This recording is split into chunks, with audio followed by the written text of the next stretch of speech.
may parating na bagyo. Paano yung pipino ko? Yan, hina-harvest mo na. Ito yung kamatis Oh, naku, tumba yan sa bagyo. Mm. Paano nga ba kami naghahanda para dito? Kasi we can only do so much eh. Pero hindi rin naman pwede yung hayain na, di ba? Na wala man lang tayong gagawin.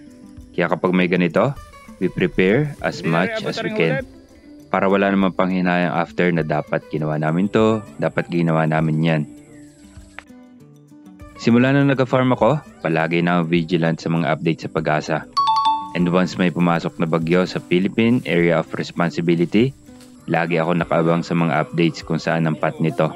And once na project na tutumpukin ang lugar namin, pupunta ako sa farm as usual para ikutan ng mga alaga at ilista ang mga kailangan gawin bago dumating ang bagyo.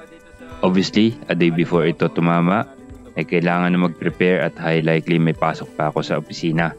Kaya sinadyan po lang gumagawa nito. Nakailang bagyo naman na dumaan na ganito, kaya sanay na rin sila. At minsan ang bisis ay yung mga natutunan din namin dito. Sa kubo sa bagong farm, pinapuntahan ko rin. Base kasi sa forecast ay magiging signal number 4 dito sa amin. Kaya minabuti ko na ipa-secure din ito gamit ang mga lubid kaysa wala. Pero kahit ginagawa namin itong preparasyon na ganito, we are still praying for the best. Mabuti na yung may ginawa at nalusaw ang bagyo kaysa naman nakampante lang talaga. And yan ang naging resulta. Akala mo napadaan si Spider-Man. Pwede na yan. Itong greenhouse namin nagawa sa light materials, nakaligtas na rin ito sa ilang bagyo. Dahil lang yan sa patali-tali namin. Medyo matibay pa naman siya at naapakan sa itaas. Pero yung suporta na mismong UV sheet ang di na ganun katibay. Kaya tingin ko, iisang hinga na ito. Pero sige lang, talian pa rin natin at ipagdasal na maging maayos pa rin. Kahit after ng bagyo. Katulad ng sabi ko, hoping for the best pero handa tayo ng kauntian. Sa mismong araw ng bagyo, may commitment ako na kahit bagyo ay hindi makakapigil. Kaya dumaan lang ako sa farm para i-final check bago tumama ang bagyo. Sa baka natin, ipinaltak lang ito at inimpis ang electric fence. And then ang mga chickenarium ay pinapaliit ang mismong paddock. Pag nasira ang mga poste, at least yung mga ibinawas ay buo pa rin at after ng bagyo, pwede pa rin tayo makapag-set up kagad.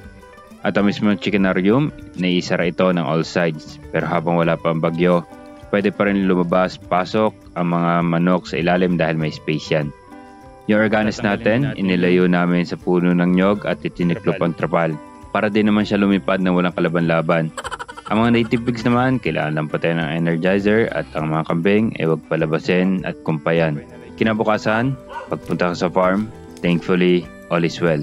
Dahil pasalamat namin dito sa lugar namin, humina ang bagyo at lumihis. Kaya yung mga isinara ng mga chickenarium, inayos lang dito sa farm.